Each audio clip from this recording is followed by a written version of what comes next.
we have a bike, but it takes up a lot of floor space. Wouldn't it be better if we could put the bike up there? Just makes sense. So today, we're going to be making a bike stand out of wood. So there'll be the stand at the back to hold the rear wheel, and one little chock at the front to stop it rolling forward. So we're going to take a measurement just of the back tyre, just the width. So it's about 1 inch. Also need to keep in mind those spokes which are flaring out. So we need to give it a little bit more than 1 inch, bit of wiggle room. Also take a quick measurement just of the front wheel. So it's just this middle section which will make contact with the chock that we're going to be making, probably about 4 inches wide. So we're using 18mm ply.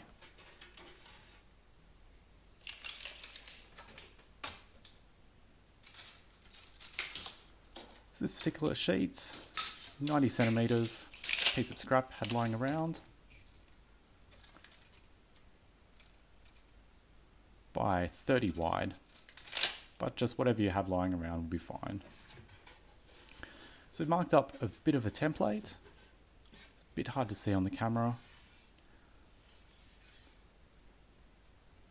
Basic triangle at the top, and then a line down the middle, which will be the slot that we cut out for that rear wheel to slide into. And that will be a bit over 1 inch wide. Okay, at the other end, we're left with a perfect square, which we're going to cut straight down the middle at diagonals. That means we're going to have a 45-degree angle on each side.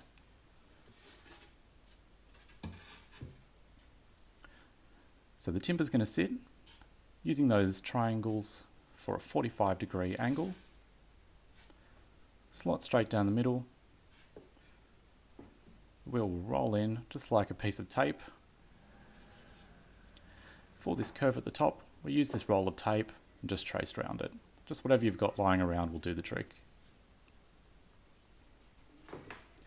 Using the trusty Ozito super cheap jigsaw. With this, just make sure that the blade is at a 90-degree angle here, or all of your cuts are going to be off.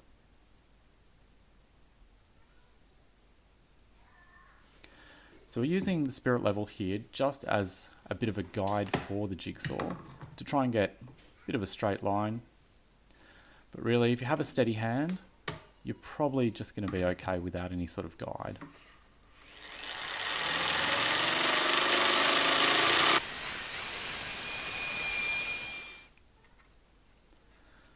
Looking good.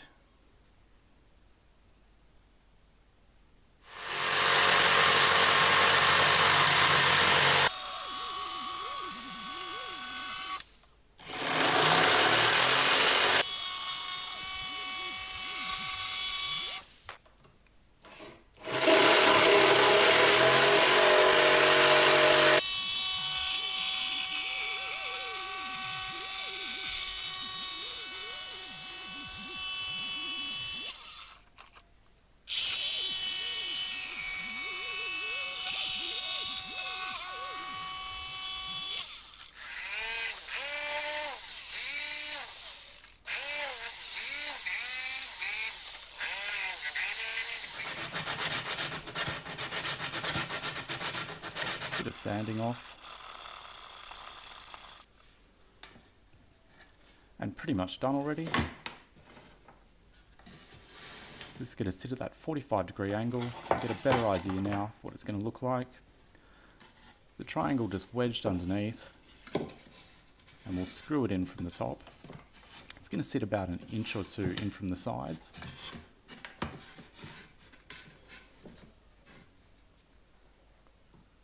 So we'll just hit this with the router, round off the edges.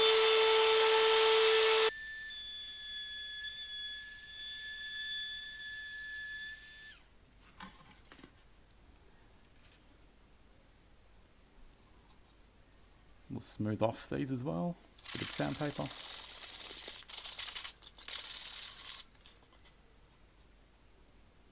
Looking good. So these go together nicely now. With this particular design, it's going to be screwed onto that bench or tabletop. So it can stand by itself, but it may tip. So it's better being screwed down. So we're just going to attach the triangles now. Just clamped into place. And we're screwing in from the front face.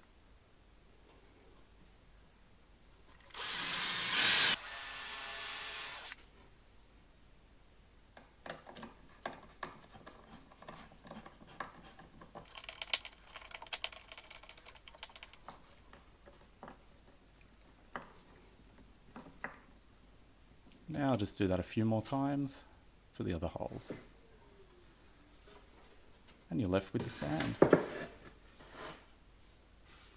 So as mentioned, it will sit just by itself, so it is freestanding. However, it is best to screw it down into whatever it's going to be sitting on, just so it doesn't tip side to side once you have the weight of the bike on top as well.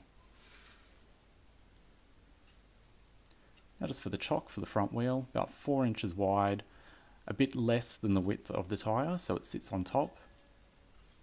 A couple of relief holes just so we can fit the jigsaw in to begin the cuts.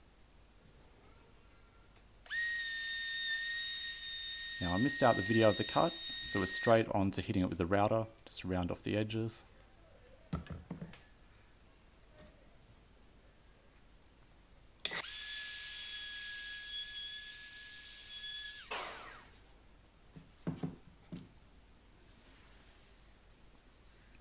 And the chock's basically done. Sand it off a bit, get rid of those burn marks from the router.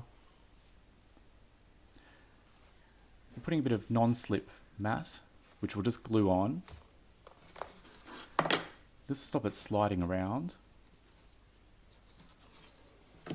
Similar to the back wheel, if you want to screw this down to whatever surface you're mounting.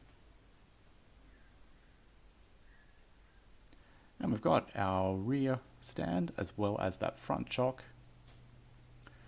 Looking good, bike up out of the way, saves the floor space. Good job, well done. Hope you enjoy. Remember to hit subscribe and like.